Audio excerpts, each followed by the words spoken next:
യൂണിവേഴ്സിറ്റിയുടെ vice chancellor പോസ്റ്റിലേക്ക് Albert ഐൻസ്റ്റീനെ invite ചെയ്തു എന്ന് പറയുന്നത് സാറ് കേട്ടിട്ടുണ്ട്? ഭയമാണ്. ജോലി കിട്ടുമോ? നമ്മൾ ഈ പഠിക്കുന്നത് കൊണ്ട് ജോലി കിട്ടും, പലരും ജോലി ഇല്ലാതെ ഉള്ളതുകൊണ്ട് എഡ്യൂക്കേഷനും എംപ്ലോയ്മെന്റുമായിട്ട് ഒരു ലിങ്കേജ് ഇല്ലല്ലോ. Government is not responsible for your appointment. അതൊരു മൈൽ സ്റ്റോൺ ആണെങ്കിൽ പിന്നെ എന്നെ സംബന്ധിച്ച് ഞാൻ വിചാരിക്കുന്നത് ഈ പറയുന്ന രണ്ടാമത്തെ മൈൽ സ്റ്റോൺ എന്ന് പറയുന്നത് ഈ പറയുന്ന ഗ്ലോബൽ എഡ്യൂക്കേഷൻ മീറ്റാണ്. സാറ് 300-ലധികം യൂണിവേഴ്സിറ്റികളുമായിട്ട് MGയുടെ MOU സൈൻ ചെയ്തു, അതും ചുരുങ്ങിയ കാലത്തിനുള്ളിൽ. MG യൂണിവേഴ്സിറ്റി ഇന്ത്യയിലെ തന്നെ ഒരു മികച്ച യൂണിവേഴ്സിറ്റിയെ ട്രാൻസ്ഫോം ചെയ്യുന്ന ഒരു പാതയിലാണ് അദ്ദേഹത്തിന്റെ കാലഘട്ടത്തിൽ സംഭവിച്ചത്. ആ മൈൽ സ്റ്റോൺസ് തീർച്ചയായിട്ടും ചരിത്രത്തിൽ സുവർണ്ണ ലിപികളിൽ രേഖപ്പെടുത്തുന്ന ഒരു കാലഘട്ടമായിട്ട് ഞാൻ വിശ്വസിക്കുന്നു. അല്ല, എല്ലാവരുടെയും അംബിഷൻ ഈ വേൾഡ് റാങ്കിങ്ങിൽ വരിക എന്നുള്ളതാണ്. അപ്പം നമ്മുടെ ആദ്യത്തെ 200-ൽ പോലും ഇല്ലായിരുന്നു ഇന്ത്യയിലുള്ള ഒറ്റ യൂണിവേഴ്സിറ്റി പോലും.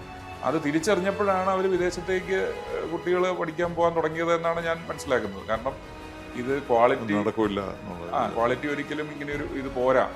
തീർച്ചയായിട്ടും ഉണ്ട്. നമ്മളൊക്കെ അവിടുന്ന് കുട്ടികൾ ഇവിടെ വരുമ്പോഴും നമ്മൾ പുറത്ത് പോകുമ്പോഴും നമ്മളിതാണല്ലോ ചിന്തിക്കുന്നത്. ഒരു സെമിസ്റ്റർ ഒരു അമേരിക്കൻ യൂണിവേഴ്സിറ്റിയിൽ നിന്ന് കുട്ടികളെ ഞാനിവിടെ കൊണ്ടുവന്നു. അഡ്ജസ്റ്റ് ചെയ്യാൻ പറ്റിയില്ല എന്നുള്ളത് മാത്രമല്ല, നമ്മളും അവരെ അഡ്ജസ്റ്റ് ചെയ്യാൻ ശ്രമിച്ചിട്ടില്ല.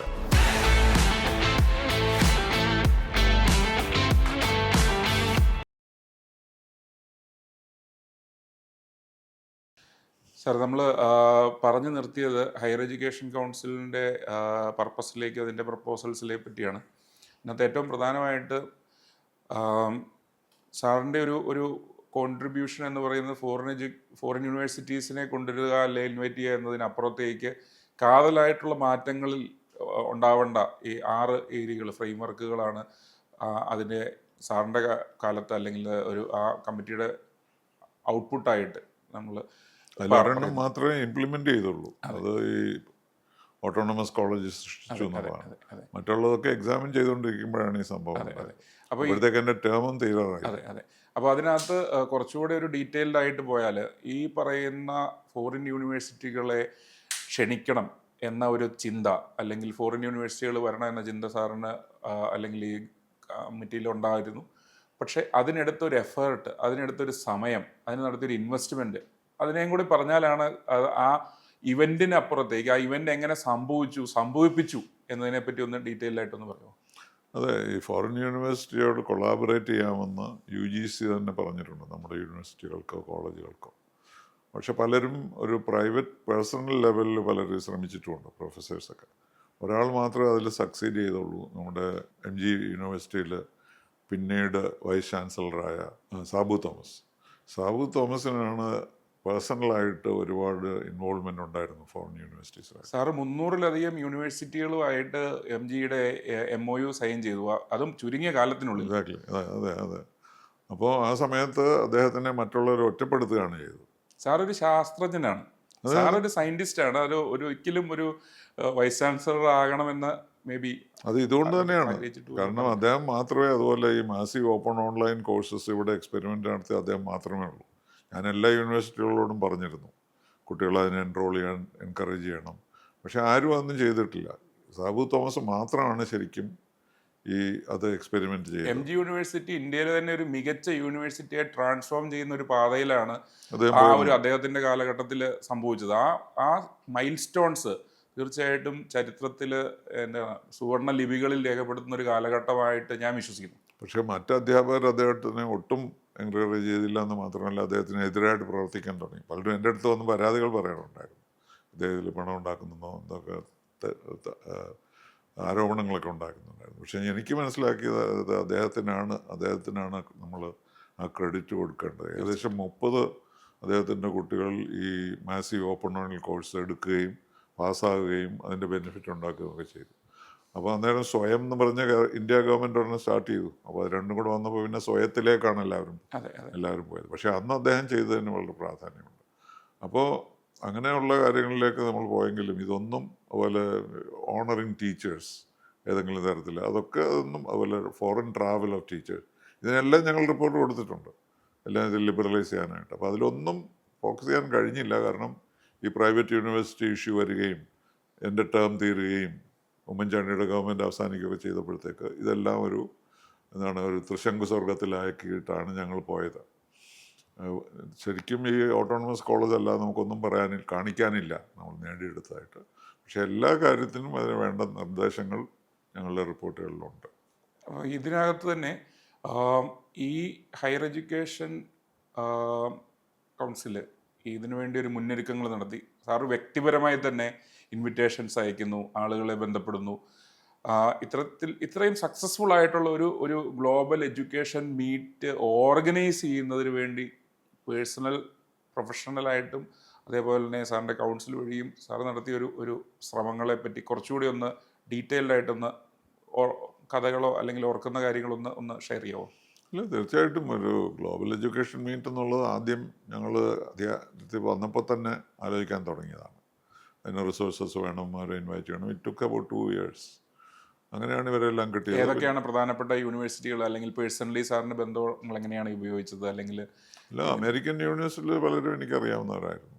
പേഴ്സണലായിട്ട് അറിയില്ലെങ്കിലും തന്നെ അവരുടെ സ്ഥിതി എന്താണ്. ഞാൻ 2-3 തവണ അമേരിക്കയിൽ എൻ്റെ ചിലവിൽ തന്നെ പോയപ്പോഴും ഈ യൂണിവേഴ്സിറ്റികളൊക്കെ സന്ദർശിക്കുകയും ഇവരുമായിട്ടൊക്കെ ബന്ധം പുലർത്തുകയും ചെയ്തു. പിന്നെ ഗൾഫിലുള്ള യൂണിവേഴ്സിറ്റീസ്, അതും വളരെ നമ്മുടെ ആളുകളുടെയൊക്കെ പരിചയം കൊണ്ടും കുറേ പേരെ കിട്ടി. പിന്നെ നോർത്ത് ഇന്ത്യ, സൗത്ത് ഇന്ത്യയിൽ നിന്നൊക്കെ മറ്റ് വലിയ യൂണിവേഴ്സിറ്റീസ്. അപ്പോൾ അമേരിക്കയിൽ നിന്നാണ് ബേസിക്കായിട്ട്. മറ്റ് രാജ്യങ്ങളൊന്നും ഞങ്ങൾ അത്ര ഏറ്റവും അതിൽ വന്ന ഗ്ലോബൽ എഡ്യൂക്കേഷൻ മീറ്റ് വന്ന ഏറ്റവും ഒരു ഗ്ലോബൽ റാങ്കിങ്ങിൽ ഏറ്റവും മുകളിൽ നിൽക്കുന്ന ഒരു യൂണിവേഴ്സിറ്റി അല്ലെങ്കിൽ 1-2 യൂണിവേഴ്സിറ്റി ഏതൊക്കെയായിരുന്നു അവരുടെ? അത് സാറ് ഓർക്കുന്നുണ്ടോ? ഞാനതിൻ്റെ പേരുകൾ ഓർക്കുന്നില്ല, അവരുടെ റാങ്ക് എന്താണെന്നൊന്നും ഓർക്കുന്നില്ല. പക്ഷേ ഇവിടെ നിന്നായിരുന്നു, ന്യൂയോർക്ക് ഏരിയയിലായിരുന്നല്ലോ ഞാൻ അവിടെ വർക്ക് ചെയ്തിട്ടുള്ളൂ. അതുകൊണ്ട് ന്യൂയോർക്കിലുള്ള യൂണിവേഴ്സിറ്റീസിലാണ് കോൺസെൻട്രേറ്റ് ചെയ്തത്. പക്ഷേ ഒരു പേരെടുത്ത് പറയാവുന്ന ആളുകളൊന്നും ഉണ്ടായിരുന്നില്ല. പക്ഷേ വൈസ് ചാൻസലർ ലെവലിലുള്ളവർ, റെക്ടർ എന്നാണല്ലോ അവിടെ പറഞ്ഞത്, അതെ, അങ്ങനെയുള്ളവർ ഏകദേശം 30 പേര് ഇവിടെ ഉണ്ടായിരുന്നു. ഈ പറഞ്ഞ യൂണിവേഴ്സിറ്റികൾ സാറിൻ്റെ നമുക്ക് വ്യക്തമായി ഈ യൂണിവേഴ്സിറ്റികളുടെ പ്രവർത്തനവും നമ്മുടെ ഇപ്പോൾ ഉള്ള കേരളത്തിലുള്ള യൂണിവേഴ്സിറ്റികളുടെ പ്രവർത്തനവുമായിട്ട് തട്ടിച്ചു നോക്കുമ്പോൾ ഒരു സാധാരണക്കാരന് പെട്ടെന്ന് മനസ്സിലാകാൻ പറ്റുന്ന, അല്ലെങ്കിൽ നേരിട്ട് അവർക്ക് തിരിച്ചറിയാൻ പറ്റുന്ന വ്യത്യാസങ്ങൾ എന്തൊക്കെയാണ്? ഒരു സാധാരണക്കാരന് മനസ്സിലാകുന്ന രീതിയിൽ പറഞ്ഞാൽ. അല്ല, എല്ലാവരുടെയും അംബിഷൻ ഈ വേൾഡ് റാങ്കിങ്ങിൽ വരിക എന്നുള്ളതാണ്. ഈ ടൈം ലിറ്റററി സപ്ലിമെൻറ്റിൻ്റെ ഒരു ഗ്രജുവേഷൻ ഉണ്ട്. അതുപോലെ പല കമ്പനികൾ നടത്തുന്നുണ്ട് അങ്ങനെ. എങ്ങനെയാണ് ഇത് ലെവൽ ഗ്രേഡ് ചെയ്യുന്നത്. അപ്പം നമ്മുടേത് ആദ്യത്തെ 200-ൽ പോലും ഇല്ലായിരുന്നു ഇന്ത്യയിലുള്ള ഒറ്റ യൂണിവേഴ്സിറ്റി പോലും. അങ്ങനെയാണ് നമ്മളത് തുടങ്ങിയത്. പക്ഷേ അതിനുശേഷം അഗ്രികൾച്ചറൽ യൂണിവേഴ്സിറ്റി ചണ്ഡീഗർ ഏതോ 150-ഓ 170-ഓ എന്തോ സ്ഥലത്ത് വന്നു. പിന്നെ ബാംഗ്ലൂരിലെ ഇൻസ്റ്റിറ്റ്യൂട്ട് വന്നു. പിന്നെ IIT ബോംബെ, മദ്രാസും ഡൽഹിയും ആ ഗ്രേഡിലേക്ക് വന്നു. അപ്പോൾ അതിൻ്റെ ഒരു അവയർനെസ് ഉണ്ടായിരുന്നു. പിന്നെ നമ്മൾ നമ്മുടെ തന്നെ ഒരു ഗ്രേഡിംഗ് ഒക്കെ ഉണ്ടാക്കി അതൊരു വശത്ത് നടക്കുന്നുണ്ട്. എല്ലാ കൊല്ലവും ടൈംസ് ഇവർ ദ വീക്ക് മാഗസിൻ ഇത് പബ്ലിഷ് ചെയ്യാറുണ്ടല്ലോ റാങ്കിങ്. അപ്പം നമ്മുടെ നാഷണൽ റാങ്കിങ് ഉണ്ട്, പോപ്പുലർ റാങ്കിങ് ഉണ്ട്, നാക്കിന് ഞങ്ങൾ ചെയ്തത് കേരളത്തിൽ തന്നെ ഒരു നാക്ക് സൃഷ്ടിക്കുക എന്നുള്ളതായിരുന്നു. കാരണം ഈ നാക്ക് ഇൻസ്പെക്ഷൻ നടക്കുന്നില്ലല്ലോ. Have a long list of people. അതുകൊണ്ട് ഞങ്ങളൊരു കേരളത്തിൻ്റേതായിട്ടുള്ള ഒരു നാക്ക്, അതെ, അത് മൾട്ടിപ്പിൾ അക്രഡിറ്റേഷൻ UGC റെക്കമെൻഡ് ചെയ്തിട്ടുള്ളതാണ്.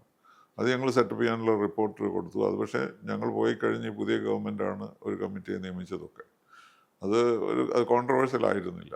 പക്ഷേ അതിപ്പോൾ വർക്ക് ചെയ്യുന്നില്ല. കാരണം ഒരു സെൻട്രലൈസ്ഡ് റെക്കഗ്നിഷൻ തന്നെ വേണമെന്ന് ഒരു ചിന്ത ഇപ്പോൾ ആയിട്ടുണ്ട്. അതുകൊണ്ട് ഇവരിപ്പോൾ വർക്ക് ചെയ്യുന്നുണ്ടോയെന്ന് തോന്നുന്നില്ല. പക്ഷേ ഞങ്ങൾ നല്ലൊരു സിസ്റ്റം ഉണ്ടാക്കുകയും ഒരു അക്രഡിറ്റേഷൻ ഗ്രൂപ്പിനെ സൃഷ്ടിക്കുകയും ചെയ്തു. അപ്പോൾ ഇതിനകത്ത് നമ്മുടെ ഈ ഒരു കോൺട്രാസ്റ്റ്, അല്ലെങ്കിൽ ഈ ഫോറിൻ യൂണിവേഴ്സിറ്റികളിലെ വർക്കിങ്ങിൻ്റെ, അഡ്മിനിസ്ട്രേഷൻ്റെ, അക്കാഡമിക്സിൻ്റെ, റിസർച്ചിൻ്റെ, R&Dയുടെ, ഇൻഡസ്ട്രി ഇൻ്റർഫേസിൻ്റെ ഒക്കെ പെർസ്പെക്റ്റീവ് നോക്കിയാൽ കൃത്യമായിട്ട് നമുക്കൊരു വ്യത്യാസം കാണാൻ പറ്റും. നമ്മുടെ ഇപ്പോൾ എക്സിസ്റ്റിംഗ് ആയിട്ടുള്ള യൂണിവേഴ്സിറ്റികളിൽ ടീച്ചിങ്ങിനും അതുപോലെ തന്നെ ടീച്ചർ ഓറിയൻറ്റഡ് ആയിട്ടുള്ള ഒരു സിസ്റ്റമാണ് ഇപ്പോഴും. ട്യൂട്ടോറിയൽ എന്ന് പറയാൻ പറ്റില്ലെങ്കിലും ഒരു ടീച്ചിങ് ഓറിയൻറ്റഡ് സിസ്റ്റമാണ് നടക്കുന്നത്. അപ്പോൾ ഇത് എത്രയോ വർഷം മുമ്പ് തന്നെ വിദേശ യൂണിവേഴ്സിറ്റികൾ, അല്ലെങ്കിൽ നമ്മൾ സോക്കോൾഡ് ഇന്ത്യയിലെ ടോപ്പ് യൂണിവേഴ്സിറ്റികൾ എന്ന് പറയുന്നതിൽ മാറിയിട്ടുണ്ട്. ഇന്ത്യയിൽ തന്നെ അതിന് മികച്ച ഉദാഹരണങ്ങൾ, മോഡൽസ് ഉണ്ട്. പക്ഷേ എന്തുകൊണ്ടാണ് ഇപ്പോഴും നമ്മൾ തിരിച്ചറിയാത്തത്, അല്ലെങ്കിൽ എന്തുകൊണ്ടാണ് ഈ ഒരു വ്യത്യാസം നമ്മുടെ പേരൻസിന് തിരിച്ചറിയാൻ പറ്റാതിരുന്നത് എന്നൊരു ചോദ്യമുണ്ട്. അത് തിരിച്ചറിഞ്ഞപ്പോഴാണ് അവർ വിദേശത്തേക്ക് കുട്ടികൾ പഠിക്കാൻ പോകാൻ തുടങ്ങിയത് എന്നാണ് ഞാൻ മനസ്സിലാക്കുന്നത്. കാരണം ഇത് ക്വാളിറ്റി നടക്കില്ല എന്നുള്ളത്. ക്വാളിറ്റി ഒരിക്കലും ഇങ്ങനെ ഒരു ഇത് പോരാ. ഇന്നത്തെ മാറിയ ലോകത്തിന് ഈ ക്വാളിറ്റിയുള്ള ഹയർ അത് എഡ്യൂക്കേഷൻ പോരാ. വിശേഷിച്ചും എംപ്ലോയ്മെന്റുമായിട്ട് റിലേറ്റഡ് ആണ്. കരിയർ ഇപ്പോൾ ക്യാമ്പസ് റിക്രൂട്ട്മെന്റ് ഒക്കെ ഉണ്ടായിരുന്നല്ലോ, അതെ. പക്ഷേ അതൊന്നും കംപ്ലീറ്റ് ആവുന്നില്ല. എല്ലാ കുട്ടികൾക്കും അതിന് കിട്ടുന്നില്ല. എല്ലാവരും അതിനുള്ള എഫേർട്ട് എടുക്കുന്നു. എഞ്ചിനീയറിംഗ് കോളേജുകളിൽ പോലും ക്യാമ്പസ് റിക്രൂട്ട്മെന്റ് ഫെയിൽ ആവുന്നു. അതുപോലെ അവർ പറയും ഈ നിങ്ങൾ പഠിപ്പിച്ചു വിടുന്ന കുട്ടികൾക്ക് ട്രെയിനിങ് ഞങ്ങൾ കൊടുക്കണം, അവർ they are not fit for employment എന്ന് പ്രൈവറ്റ് സെക്ടർ പറയും. ഇൻഫോസിസ് ചെയർമാൻ തന്നെ പറഞ്ഞു 80% യൂണിവേഴ്സിറ്റി ഗ്രാജുവേറ്റ്സ് എംപ്ലോയബിൾ അല്ല എന്ന്. അതെ അതെ. അപ്പോൾ ഇൻഡസ്ട്രിയുടെ ഒരു നെടുനായകത്വം അതിനാണ് ആ വഹിക്കുന്ന ലിങ്കേജ് ഞങ്ങൾ വളരെയധികം പെർസ്യൂ ചെയ്തു.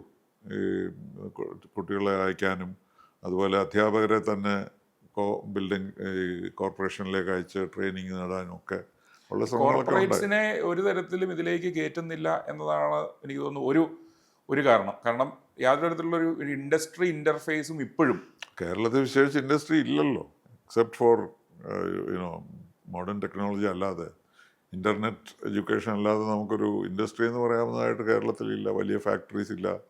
അപ്പോൾ അതുകൊണ്ട് അത് ഒരു പ്രാക്ടിക്കൽ ആയിരുന്നില്ല കേരളത്തെ സംബന്ധിച്ചിടത്തോളം.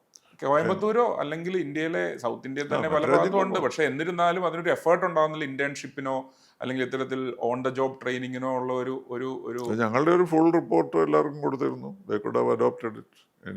Any university could have picked up that. എന്തൊക്കെയാണ് അതിന് ചെയ്യേണ്ടതെന്നൊക്കെ കൊടുത്തിരുന്നു. അതുപോലെ ഇൻഫ്രാസ്ട്രക്ചർ തന്നെ. ഇപ്പോൾ അമേരിക്കയിൽ പോയാൽ ഒരു യൂണിവേഴ്സിറ്റി പോയാൽ അല്ലെങ്കിൽ ഒരു മാനേജ്മെൻറ്റ് ഇൻസ്റ്റിറ്റ്യൂട്ടിൽ പോയാൽ നമ്മളവിടെ കാണും this building was built by Johnson and Johnson. അങ്ങനെയാണ് അവർ ബിൽഡ് ചെയ്യുന്നത്. അപ്പോൾ അവർ നമ്മൾ പറയുന്നത് ഇതിനകത്ത് ഞങ്ങളുടെ റിപ്പോർട്ടിൽ പറഞ്ഞിരുന്നത് ഈ industry must tell us what kind of graduates they want and pay for it. അങ്ങനെ ഇപ്പം നമ്മളങ്ങനെ ചെയ്യുന്നത്. നമ്മൾ നല്ല കുട്ടികളെ സൃഷ്ടിച്ചാൽ അവർ വന്ന ക്യാമ്പസ് റിക്രൂട്ട്മെൻറ്റ് ഒരു ജനറസ് ആയിട്ട് നമ്മളോടൊരു കൈൻഡ്നെസ് ആയിട്ട് അവർ നമ്മൾ ഫേവർ ചെയ്യുന്ന പോലെയാണ്. നമ്മൾ പണം ചെലവാക്കി പഠിപ്പിച്ച കുട്ടികൾക്ക് അവരൊന്നും ഇൻവെസ്റ്റ് ചെയ്യുന്നില്ലല്ലോ.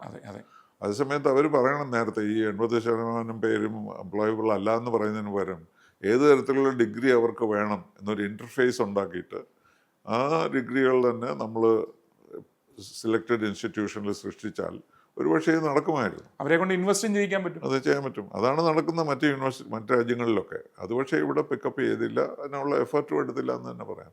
അതുപോലെ ടീച്ചേഴ്സിന് കോർപ്പറേഷനിൽ പോകാനോ കോർപ്പറേറ്റ് എക്സ്പീരിയൻസ് ഉള്ള ടീച്ചേഴ്സ് തന്നെ ഇപ്പം ഞാൻ വ്യക്തിപരമായി എനിക്കറിയാവുന്ന പ്രൈവറ്റ് യൂണിവേഴ്സിറ്റികളിലോ അല്ലെങ്കിൽ വിദേശ യൂണിവേഴ്സിറ്റികളിലോ ഒക്കെ പ്രൊഫസേഴ്സ് എന്ന് പറയുന്നത് അത് അണ്ടർ ഗ്രാജുവേഷൻ ആണെങ്കിലും പോസ്റ്റ് ഗ്രാജുവേഷൻ ആണെങ്കിലും അവർ പ്രൈവറ്റ് കോർപ്പറേഷൻസിൽ കൺസൾട്ടൻസ് ആയിട്ട് വർക്ക് ചെയ്ത് റെമ്യൂണറേഷൻ മേടിക്കുന്ന ആളുകളാണ്. ആരാണ്ട് ചെയ്യുന്നത്? കുട്ടികൾ പിന്നെ സ്റ്റാർട്ടപ്പ് തുടങ്ങുമ്പോൾ അതിന്റെ ചെയർമാനായിട്ട് വരുന്ന ഈ പ്രൊഫസറാണ്. അതെ, വിത്ത് സ്റ്റേറ്റ് കൂടെ. സ്റ്റാൻഫോർഡ് യൂണിവേഴ്സിറ്റിയിൽ അതിനോ പ്രൊഫസർ പുള്ളിക്ക് ഒരു 6-7 കമ്പനിയുണ്ട്. ഒന്നും ചെയ്യണ്ട, ശമ്പളം പോലും വേണ്ട. The money comes to him. ശമ്പളം പോലും വേണ്ടാന്ന് വെച്ചാൽ പോലും അതിൽ കൂടുതൽ ഈ പറയുന്ന അദ്ദേഹം ഗ്രൂം ചെയ്ത സ്റ്റാർട്ടപ്പുകളുടെ ഷെയർ വാല്യൂ മാത്രം അതിങ്ങനെ വന്നുകൊണ്ടിരിക്കും ഓട്ടോമാറ്റിക്കായിട്ട്. അങ്ങനെയൊക്കെ ഉണ്ട്. അതൊന്നുമുള്ള ആ ലെവലിലേക്കൊന്നും നമ്മൾ പോയിട്ടില്ല. പക്ഷെ അതൊക്കെ ആയിരുന്നു ഞങ്ങളുടെ അംബിഷൻ. പക്ഷേ ഇനി നമുക്കതിന് സമയമുണ്ടോ? ഉണ്ടല്ലോ. അത്രയും നമുക്ക് ഇനി ഒരു 20 വർഷവും കൂടി ഇതിനു വേണ്ടി വെയിറ്റ് ചെയ്താലുള്ള അവസ്ഥ എന്താവും? അല്ല, ആക്റ്റീവായിട്ട് പെർസ്യൂ ചെയ്യുകയാണെങ്കിൽ ഗവൺമെൻറ് ഈ programme should insist that all the universities should do that. Private university വരുമ്പോൾ അവർ ചെയ്യും തീർച്ചയായിട്ടും. അവർക്കറിയാമല്ലോ where the money is or where the bread is buttered. ഈ പ്രൈവറ്റ് യൂണിവേഴ്സിറ്റി വരുന്നത് അവർക്ക് അനുവാദം കൊടുക്കുന്നു എന്നതിനപ്പുറത്തേക്ക് അവർക്ക് സ്വതന്ത്രമായി വർക്ക് ചെയ്യാനുള്ള ഒരു സാഹചര്യം ഇല്ലെങ്കിലോ? ഇല്ല, അത് പറഞ്ഞിട്ടുണ്ടല്ലോ നമ്മൾ. അക്കാഡമിക് എക്സ്പീരിയൻസ് മുഴുവൻ ഫ്രീ ആയിട്ട് കൊടുക്കുക എന്നുള്ളതാണല്ലോ പ്രൈവറ്റ് യൂണിവേഴ്സിറ്റി ചെയ്യാവുന്നത്. Even fund raising. നമ്മുടെ ഇദ്ദേഹത്തിൻ്റെ ഓർമ്മയില്ലേ ഈ നാഷണൽ ലോ സ്കൂൾസ് മാധവമേനോൻ സ്ഥാപിച്ചത്? പുള്ളിക്ക് ഒരു പണം അദ്ദേഹം ഗവൺമെൻറ്റിൽ നിന്ന് വാങ്ങിച്ചിരുന്നില്ലല്ലോ. പ്രോജക്ട്സ് ഉണ്ടാക്കി, അവരെ കൊണ്ട് പ്രോജക്റ്റ് ഉണ്ടാക്കിച്ചിട്ട് അതിൽ നിന്ന് പണം ഉണ്ടാക്കിയാണ് 2 ലോ സ്കൂൾസ് ബാംഗ്ലൂരിലും കൽക്കട്ടയിൽ പോലും അദ്ദേഹം ഉണ്ടാക്കിയത് ഗവൺമെൻറ് ഒരു സപ്പോർട്ടും ഇല്ലാതെയാണ്. That is possible. ഈ ഇൻസ്റ്റിറ്റ്യൂഷൻസ് ഇത്രയും ഇൻ്റലക്ച്വൽ പവറുള്ള ഇൻസ്റ്റിറ്റ്യൂഷൻസിന് ഒരുപാട് പ്രൊവൈഡ് ചെയ്യാൻ പറ്റും ഇൻ ടേംസ് ഓഫ് കൺസൾട്ടേഷൻസ്, മറ്റുള്ള പ്രൈവറ്റ് സെക്ടർ. അതെ, അതൊക്കെ ചെയ്യാൻ പറ്റുമെന്ന് അതൊന്നും നമ്മളൊന്നും ശ്രമിച്ചിട്ട് പോലുമില്ല. കാരണം ഈ പറ്റിയതെന്ന് വെച്ചാൽ ഈ റിപ്പോർട്ടുകളുടെ ഒരു സമഗ്രമായ ഒരു പഠനം ഗവൺമെൻറ് നടത്തിയിട്ടില്ല. നമ്മളിതിലൊക്കെ ഈ കോൺട്രവേഴ്സിലൊക്കെ മിക്സ് ചെയ്ത് അതും പോയി ചെയ്ത് ഗവൺമെൻറ് മാറി അങ്ങനെ തീർന്നു. അല്ലെങ്കിൽ ഈ ബുക്ക് ഞങ്ങൾ പബ്ലിഷ് ചെയ്തിട്ടുള്ള റിപ്പോർട്ട്സ് പഠിക്കേണ്ടതാണ്, കണ്ടിന്യൂസ് ആയിട്ട് പഠിക്കാനുള്ളതാണ് ഉദ്ദേശിച്ചിരുന്നത്. എന്നിട്ട് റിഫോം ചെയ്യണം. അങ്ങനെയൊക്കെ മാറിയിട്ട് നമ്മളുടെ അതിൻ്റെ കോൺസെൻട്രേഷൻ അതിൽ നിന്ന് അങ്ങ് മാറി. ഈ പ്രൈവറ്റ് യൂണിവേഴ്സിറ്റി ഒരു കോൺട്രവേഴ്സി ആയതുകൊണ്ടായിരിക്കും. അതുകൊണ്ടായത് പിന്നെ ഗവൺമെൻറ് മാറിയതോടുകൂടി മാറ്റങ്ങൾ. ഈ ഞാൻ പറഞ്ഞു കേട്ടിട്ടുണ്ട്, ഇത് കഥയാണോ സത്യമാണെന്നറിയില്ല. ആ, കേരള യൂണിവേഴ്സിറ്റിയുടെ വൈസ് ചാൻസലർ പോസ്റ്റിലേക്ക് ആൽബർട്ട് ഐൻസ്റ്റീനെ ഇൻവൈറ്റ് ചെയ്തു എന്ന് പറയുന്നത് സാറ് കേട്ടിട്ടുണ്ട്? കണ്ടിട്ടുണ്ട്. മഹാരാജാവ് എഴുതിയെന്നാണ് പറയുന്നത്, റിക്വസ്റ്റ് ചെയ്തു എന്നാണ്. അപ്പോൾ അതൊക്കെ ആയിരുന്നു നമ്മുടെ ആസ്പിറേഷൻ എന്ന് പറയുന്നത്. അതൊരു മൈൽ സ്റ്റോൺ ആണെങ്കിൽ പിന്നെ എന്നെ സംബന്ധിച്ച് ഞാൻ വിചാരിക്കുന്നത് ഈ പറയുന്ന രണ്ടാമത്തെ മൈൽ സ്റ്റോൺ എന്ന് പറയുന്നത് ഈ പറയുന്ന ഗ്ലോബൽ എഡ്യൂക്കേഷൻ മീറ്റാണ്. കാരണം ആൽബർട്ട് ഐൻസ്റ്റീനെ ഇൻവൈറ്റ് ചെയ്യാൻ കാണിച്ച എന്താ പറയുന്നത് ചങ്കൂറ്റവോ അല്ലെങ്കിൽ അതിന് കാണിച്ച ഒരു മഹാരാജാവിന്റെ വിഷൻ. അപ്പൊ ആ ഒരു വിഷൻ പിന്നെ അത്തരത്തിലൊരു വിഷൻ അല്ലെങ്കിൽ ഗ്ലോബൽ വിഷൻ എന്ന് പറയുന്നത് പിന്നെ കാണുന്നത് ഗ്ലോബൽ എഡ്യൂക്കേഷൻ മീറ്റ് അല്ലെ. ആ ഒരു ഇവന്റ് സക്സസ്ഫുൾ ആയിരുന്നെങ്കിൽ ഇന്ന് കേരളത്തിലുണ്ടാവുമെന്ന് സാർ വിശ്വസിക്കുന്ന മാറ്റങ്ങൾ തീർച്ചയായിട്ടും ഇത്തരത്തിൽ കുട്ടികൾ ബ്രെയിൻ ഡ്രെയിന് ഉണ്ടാവില്ല. ഈ പോകുന്ന കുട്ടികളൊന്നും തിരിച്ചു വരുന്നില്ല, അവരവിടെ സെറ്റിൽ ആവുകയാണ്. കേരളത്തിലെ ഈ പറയുന്ന ധിഷണാശാലികളായ ഒരു വലിയ ജനറേഷൻ കേരളത്തിലെ പുറത്തേക്ക് പോകുന്നു. അവർ സ്വാഭാവികമായിട്ട് ഏൺ ചെയ്യുന്ന പൈസയുടെ ഒരു പെർസെൻറ്റേജ് ചെറിയൊരു തുക കേരളത്തിലേക്ക് അയക്കും. അപ്പം നമ്മൾ വീണ്ടും നമുക്ക് എക്കോണമിക്ക് നല്ലതാണ്. പക്ഷേ ഈ പറയുന്ന ബുദ്ധിപരമായ സാംസ്കാരികമായ മേഖലയിലൊക്കെ നമുക്ക് വലിയൊരു ഇടിവുണ്ടാവാൻ സാധ്യതയുണ്ട്. അല്ലെങ്കിൽ അത് അടുത്ത വരും വർഷങ്ങളിൽ നമുക്ക് തീർച്ചയായിട്ടും അത് കാണാൻ പറ്റും. അപ്പോൾ അവിടെ പേരൻസ് ആണ് എനിക്ക് തോന്നുന്നത് ഇതിനകത്ത്, അല്ലെങ്കിൽ ഒരു സാധാരണ ഒരു അച്ഛനോ അമ്മയോ അവരുടെ ഒരു പേഴ്സ്പെക്റ്റീവിൽ കുട്ടികൾ നല്ല രീതിയിൽ നല്ല നിലയിലേക്ക് പോകുന്നു എന്ന അവരുടെ ഒരു സാറ്റിസ്ഫാക്ഷൻ നിലനിൽക്കൽ തന്നെ. ഭയമാണ്, ജോലി കിട്ടുമോ, നമ്മൾ ഈ പഠിക്കുന്നത് കൊണ്ട് ജോലി കിട്ടും, പലരും ജോലി ഇല്ലാതെ ഉള്ളതുകൊണ്ട് എഡ്യൂക്കേഷനും എംപ്ലോയ്മെൻറ്റുമായിട്ടൊരു ലിങ്കേജ് ഇല്ലല്ലോ. Government is not responsible for your appointments. അപ്പോൾ അതല്ല പല സ്ഥലങ്ങളിലും you produce the graduates you need for the industry. അപ്പോൾ അത് വന്നു കഴിഞ്ഞാൽ ഈ പ്രശ്നം വരില്ല. പക്ഷേ ഇവിടെ അതല്ലല്ലോ, അത് സംഭവിക്കുന്നില്ല എന്ന് കാണുകയും. അതുപോലെ ഒരാൾ എന്നോട് എക്സ്പ്ലെയിൻ ചെയ്തത് എങ്ങനെയാണ്, ഇപ്പോൾ ഞാനിപ്പോൾ എൻ്റെ വീടെല്ലാം വിട്ടിട്ട് 20 ലക്ഷം രൂപ കൊടുത്താണ് ഇവനെ ഞാൻ കാനഡയിലേക്ക് അയക്കുന്നത്. Okay, look at the other alternative. I send him to college, BSc, MSc, PhD. ഇതെല്ലാം കഴിഞ്ഞിട്ട് ഇയാൾക്കൊരു ജോലി കിട്ടണമെങ്കിൽ 50 ലക്ഷം കൊടുക്കണം അല്ലേ. അപ്പോൾ ഇപ്പോഴും 20 ലക്ഷം ചിലവാക്കിയാൽ ഞാൻ 30 ലക്ഷം രൂപ ലാഭിക്കുകയാണ്. എന്നിട്ട് ഈ കുട്ടിക്ക് അതിനേക്കാളും നല്ല വിദ്യാഭ്യാസം കിട്ടുന്നു, ജോലി കിട്ടുന്നു, ജീവിത സാഹചര്യം. അതൊരു വളരെ ഒരു ലോജിക്കലായിട്ടുള്ള ആർഗ്യുമെൻ്റ് അല്ലേ. അല്ല, അതേ സമയത്ത് ഇവിടെ പഠിച്ചാൽ PhD ആകുമ്പോൾ ഒരു ജോലി ഗവൺമെൻറ് ഓഫർ ചെയ്യുന്നുണ്ടെങ്കിൽ ഈ doesn't have to think like that. Government അല്ലെങ്കിൽ ഗവൺമെന്റ് അതിന് ഒരു സംവിധാനം ഉണ്ടാക്കാൻ പറ്റണം പ്രൈവറ്റ് മേഖലയിൽ നിന്ന്. അതിനും ഉള്ള സാഹചര്യം ഇല്ല ഇവിടെ. ഇന്ന് കാണുന്ന ഒരു പ്രധാനപ്പെട്ട പ്രശ്നമായി കാണുന്നത് കരിയർ പ്ലാനിങ്ങിനെ പറ്റിയോ കുട്ടികളുടെ എഡ്യൂക്കേഷനിൽ അവർക്ക് കൊടുക്കേണ്ട ഇൻപുട്സിനെ പറ്റിയോ ഫൗണ്ടേഷൻ സ്കിൽസ് കുട്ടികൾക്ക് എന്തൊക്കെ ഉണ്ടാവണം എന്നതിനെ പറ്റിയോ ഒരു ലോങ് ടൈം പ്ലാൻ പേരൻസിനില്ല പൊതുസമൂഹത്തിൽ. അത് പ്രൊവൈഡ് ചെയ്യുന്നില്ല താനും. യൂണിവേഴ്സിറ്റി ഒന്നും അത് പ്രൊവൈഡ് ചെയ്യുന്നില്ലല്ലോ. അപ്പോൾ ഇതിന് സ്കൂൾ തലത്തിൽ തന്നെ, ഇപ്പോൾ സ്കൂളിൽ നിന്ന് പറഞ്ഞാൽ കുട്ടികളുടെ ടാലൻറ്റ് തിരിച്ചറിയുകയും അവരെ അതനുസരിച്ച് ബൂസ്റ്റ് ചെയ്ത് യൂണിവേഴ്സിറ്റിയിലേക്ക് കൊണ്ടുവരികയും യൂണിവേഴ്സിറ്റി ഒരു റിസർച്ച് ഓറിയൻറ്റഡ് ആയിട്ടൊരു മൈൻഡ് സെറ്റ്, സയൻറ്റിഫിക് തിങ്കിങ്, അതിനെല്ലാം ഉപരി ഒരു കരിയർ ഓറിയൻറ്റഡ് സ്കില്ലിങ്, ഇതിനെല്ലാം ശേഷം അവർ ഒന്നെങ്കിൽ റിസർച്ചിലേക്ക് അല്ലെങ്കിൽ കരിയറിലേക്ക് തിരിഞ്ഞു പോകുന്നു. ഇത് സ്കൂൾ തലത്തിൽ തന്നെ ഇത് സോർട്ട് ചെയ്യാൻ പറ്റും. അല്ല, അത് ആണല്ലോ മഹാത്മാഗാന്ധി വിഭാവനം ചെയ്തത്, അതായിരുന്നല്ലോ.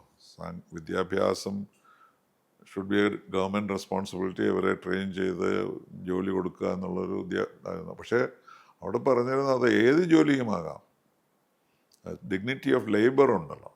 ഇവിടെ അങ്ങനെയല്ല. ഇപ്പോൾ ഒരാളെ നമ്മളൊരു എല്ലാം ക്ലാസ്സിലെല്ലാം പരിശോധിച്ച് ഒരാൾ ഇയാൾക്ക് ചെയ്യാവുന്ന ഒരു ബാർബറുടെ ജോലി മാത്രമാണെന്നൊരു കൺക്ലൂഷൻ എത്തുമെന്ന് വിചാരിച്ചോളൂ.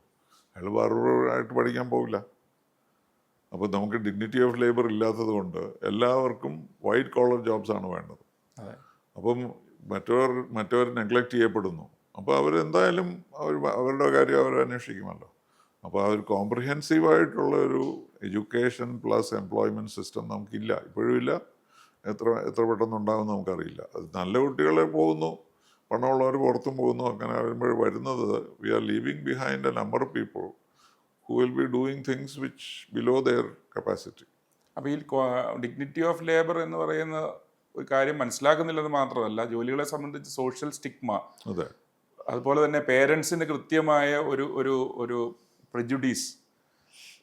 പ്രെജുഡീസ്ഡ് ആണല്ലോ. എൻ്റെ കുട്ടി ഇതാവണം, അതെ, വേറൊന്നും ചിന്തിക്കില്ല. അതെ അതെ.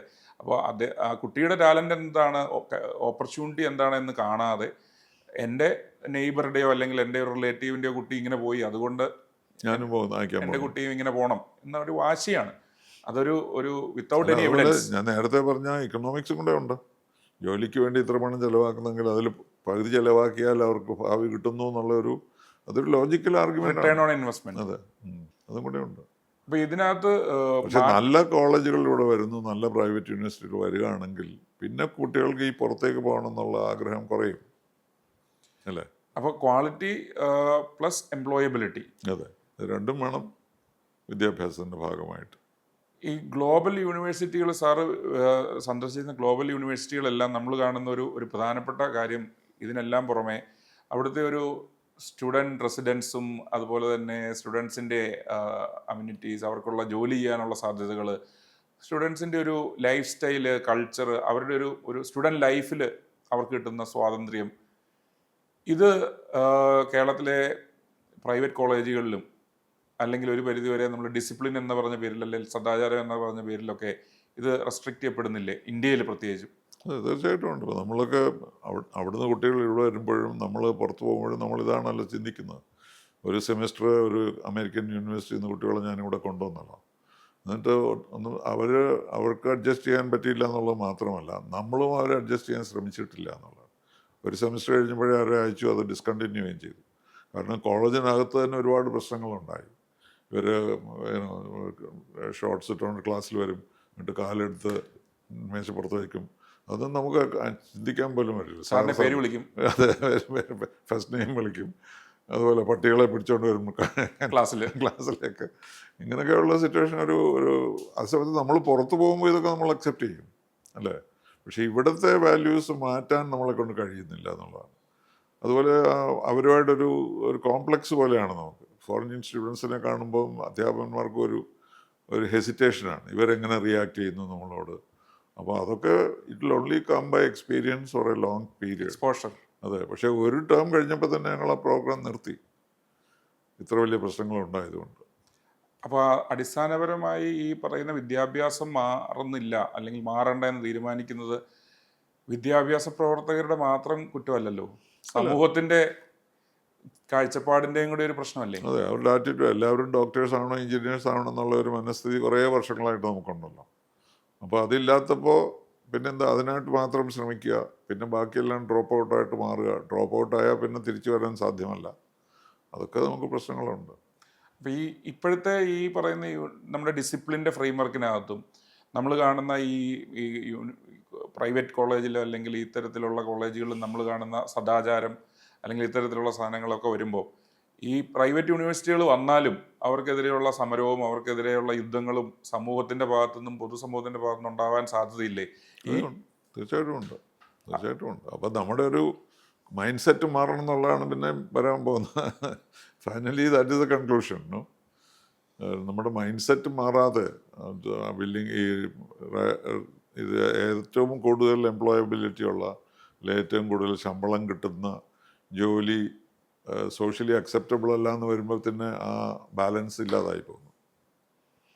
അപ്പോൾ ഈ ജോലി എനിക്ക് ചെയ്യാൻ പറ്റില്ല, പക്ഷെ ഗൾഫിൽ പോയി ഞാൻ ആ ജോലി ചെയ്യും എന്നുള്ളതാണല്ലോ നമ്മുടെ സോഷ്യൽ സെറ്റപ്പ്. ഗൾഫ് പോകണ്ടല്ലോ, കേരളത്തിലാണെങ്കിൽ നമ്മൾ കേരളത്തിന് പുറത്ത് പോയാലും നമുക്ക് ആ ജോലി ചെയ്യാൻ പറ്റും. അതെ, അങ്ങനെയല്ലേ പണ്ട് ബോംബെയിലും കൊൽക്കത്തയിലൊക്കെ പോയിരുന്നു. കോയമ്പത്തൂർ പോയാലും മതി. അതെ അതെ അതെ. നിങ്ങൾക്ക് എന്ത് സംഭവിച്ചു അത് ഞങ്ങൾക്കും സംഭവിച്ചുകൂടെ, അതുകൊണ്ട് ഇനി ഞങ്ങൾ ഇങ്ങോട്ട് വരുന്നില്ല എന്നുള്ള ഒരു ആറ്റിറ്റ്യൂഡാണ്. പിന്നെ നമ്മൾ ബിൽഡപ്പ് ചെയ്ത കോൺടാക്ട്സ് ഒക്കെ യൂസ്ലെസ് ആയിപ്പോയി. കാരണം അവരൊക്കെ ഇതിൽ സഹകരിക്കാമെന്നൊക്കെ പറഞ്ഞിട്ടാണ് ഇതെല്ലാം എഴുതിയത്. പക്ഷേ ഇത് പബ്ലിഷ് ചെയ്തപ്പോഴത്തേക്കും അവർക്ക് ഇതിനുള്ള അറ്റാച്ച്മെന്റ് പോയി. നമ്മളങ്ങനെ രക്ഷപ്പെട്ട് ഇവിടുന്ന് പോകും, ഇനി വരാതിരിക്കുക എന്നൊക്കെയുള്ള ഒരു കൺസേണിലേക്ക്, ഒരു feeling of disappointment. At the same time ഇവിടെ വരണ്ട നമുക്കെന്നുള്ളൊരു, എന്നെ ഇപ്പോൾ അവർ ഐഡന്റിഫൈ ചെയ്യുന്നത് ഉമ്മൻചാണ്ടിയുടെ തിങ്കിങ് എന്നുള്ളത്. അതിപ്പോൾ തിരിച്ചു വരാത്തിടത്തോളം കാലം no government will want to involve me in it. ആക്വേഷൻ വരില്ല. അവരെല്ലാവരും എന്നോട് പറഞ്ഞത് ഇനി ഞങ്ങൾ ഇങ്ങോട്ട് വരില്ല എന്ന് പറഞ്ഞിട്ടാണ് പോയത്. നിങ്ങൾ ആരെയും ഇവിടെ കയറ്റിയിട്ടില്ലല്ലോ, അല്ലെങ്കിൽ അവരെ ഭയപ്പെടുത്തിയല്ലോ എന്നുള്ളൊരു വിചാരം എല്ലാവർക്കും ഉണ്ട്. ടൂറിസം പോലെയല്ല ഇതിപ്പോൾ നമ്മളുടെ ഒരു നെഗറ്റീവ് ഇമ്പാക്റ്റാണ് ഇതിനുണ്ടായിട്ടുള്ളത്. അപ്പോൾ അത് പിന്നീട് അവർ സൃഷ്ടിച്ചതാണ്. അതിനവർ പറയുകയും ചെയ്തത് ഇൻ്റലിജൻസ് റെക്കോർഡിംഗ് ഉണ്ട്, അത് നോക്കണം. എന്നിട്ട് ഉമ്മൻചാണ്ടി നോക്കി, എന്നിട്ട് അദ്ദേഹം ഒരു പ്രസ്താവന നടത്തി.